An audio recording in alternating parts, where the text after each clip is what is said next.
উত্তৰবাঞ্চলৰ ছাত্ৰ ছাত্ৰী দেশৰ ৰাজধানী দিল্লী আৰু ভাৰতবৰ্ষৰ বিভিন্ন প্ৰান্তত অধ্যয়ন কৰি আছে আৰু বহু যুৱক যুৱতীয়ে কৰ্মতৰ অৱস্থাত আছে কিন্তু আজি আমি বহু বছৰ ধৰি দেখি আছো যে উত্তৰবাঞ্চলৰ ছাত্ৰ ছাত্ৰীসকলক দেশৰ ৰাজধানী দিল্লী আৰু বিভিন্ন প্ৰান্তত আতিশয্য চলোৱা হয় চাইনিজ কোৱা হয় চাংকি বুলি কোৱা হয় চিংকি বুলি কোৱা হয় আৰু এই আতিশয্য বন্ধ কৰিবৰ কাৰণে আৰু উত্তৰবাঞ্চলৰ ছাত্ৰ ছাত্ৰীসকলক দেশৰ ৰাজধানীকে ধৰি দেশৰ বিভিন্ন প্ৰান্তত নিৰাপত্তা সুৰক্ষিত কৰিবৰ কাৰণে উত্তৰবাঞ্চল ছাত্ৰ সংগঠন নেছুৱে আমি দাবী জনাই আছো এই বিষয়ে প্ৰতিবাদৰ কাৰ্যসূচী ওলোৱা আছিল আৰু সময়ে সময়ে প্ৰতিবাদ হয় অলপ ৰয় আকৌ এই দুৰ্ব্যৱহাৰ আৰম্ভ হয় আৰু এতিয়া শেহতীয়াকৈ আমি দেখিলোঁ যে ত্ৰিপুৰাৰ এঞ্জেল চাকমা নামৰ আমাৰ ছাত্ৰজনে উত্তৰাখণ্ডৰ ডেৰাডুনত তেওঁক আক্ৰমণ কৰা হ'ল আৰু তেওঁৰ আমাৰ মাজৰ পৰা আঁতৰি গ'ল তেওঁৰ মৃত্যু হ'ল গতিকে এই ঘটনাক আমি উত্তৰবাঞ্চল ছাত্ৰ সংগঠনে আমি তীব্ৰ গৰিহণা দিছোঁ আৰু দোষীক ধৰি কঠোৰ দৃষ্টান্তমূলক শাস্তি দিবৰ কাৰণে আমি দাবী জনাইছোঁ ইতিমধ্যে এই সম্পৰ্কত ত্ৰিপুৰা ছাত্ৰ ফেডাৰেশ্যনে ত্ৰিপুৰাত ইতিমধ্যে প্ৰতিবাদৰ কাৰ্যসূচী লৈছে আৰু আমি উত্তৰবাঞ্চল ছাত্ৰ সংগঠনে উত্তৰাখণ্ডৰ মুখ্যমন্ত্ৰীলৈ আমাৰ জৰুৰী পত্ৰ আমি প্ৰেৰণ কৰিছোঁ আৰু উত্তৰাখণ্ডত সংগঠিত এই হত্যাকাণ্ডৰ লগত জড়িত সকলো দোষীক ধৰি কঠোৰ দৃষ্টান্তমূলক শাস্তি দিবলৈ আমি দাবী জনাইছোঁ এটা কথা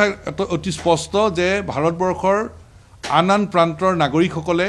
তেওঁলোকৰ মানসিক যিটো দৃষ্টিভংগী যিটো মাইণ্ডছেট এইটো তেওঁলোকে পৰিৱৰ্তন কৰাটো উচিত তেওঁলোকে দেশৰ কলিকতাৰ পিছত এটা দেশৰ অংগ আছে বুলি নাভাবেই they don't think there is a part of the country beyond Calcutta they don't think there is a part of the country beyond Calcutta they don't think যে north east is a part of the country এই কথাটোত আমাৰ যথেষ্ট ক্ষোভ আছে প্ৰতিবাদ আছে আৰু তেওঁলোকৰ মাইণ্ডছেট পৰিৱৰ্তন কৰিব লাগিব তেওঁলোকৰ মানসিক তেওঁলোকৰ স্থিতি তেওঁলোকে পৰিৱৰ্তন কৰিব লাগিব কাৰণ উত্তৰবাঞ্চলৰ জনসাধাৰণেও দেশৰ ভাল নাগৰিক হিচাপে জীয়াই থাকিব খোজে কিন্তু এই যিটো দুৰ্ব্যৱহাৰ এই দুৰ্ব্যৱহাৰটো কেতিয়াও সহ্য কৰা নহ'ব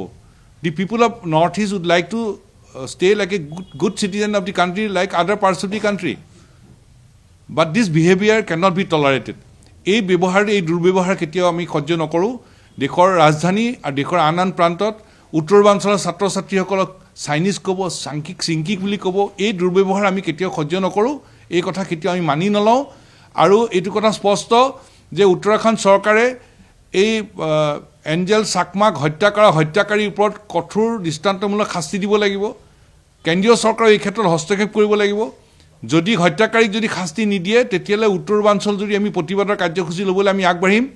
আৰু দেশৰ ৰাজধানী দিল্লীকে ধৰি সকলো ৰাজ্যত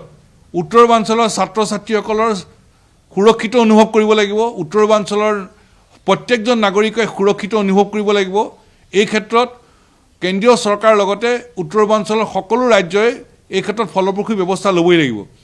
আৰু এই ক্ষেত্ৰত উত্তৰবাঞ্চলৰ 7খন ৰাজ্যৰ চৰকাৰ 7খন ৰাজ্যৰ সন্মানীয় মুখ্যমন্ত্ৰীসকলকো এই ক্ষেত্ৰত বলিষ্ঠ পদক্ষেপ ল'বলৈ আমি দাবী কৰিছোঁ কাৰণ অসম আৰু উত্তৰবাঞ্চলৰ ছাত্ৰ ছাত্ৰীসকল দেশৰ আন আন ঠাইত দুৰ্ব্যৱহাৰৰ সন্মুখীন হ'ব নিৰাপত্তাহীনতাৰ সন্মুখীন হ'ব এই কথা আমি কেতিয়াও মানি ল'ব নোৱাৰোঁ আৰু আমি কঠোৰভাৱে সকীয়াই দিব খোজোঁ যে উত্তৰবাঞ্চলৰ ছাত্ৰ ছাত্ৰীসকলে দেশৰ আন আন ঠাইত সুৰক্ষিত অনুভৱ কৰিবই লাগিব তেওঁলোকৰ নিৰাপত্তা নিশ্চিত হ'ব লাগিব তেওঁলোকক কৰা দুৰ্ব্যৱহাৰ বন্ধ হ'ব লাগিব আৰু এই ক্ষেত্ৰত সংশ্লিষ্ট চৰকাৰসমূহে কেন্দ্ৰীয় চৰকাৰে যদি ব্যৱস্থা নলয় ইয়াৰ বিৰুদ্ধে উত্তৰবাঞ্চল যদি প্ৰতিবাদ হ'ব প্ৰতিবাদ হৈছিল প্ৰতিবাদ হৈছে আৰু প্ৰতিবাদ হ'ব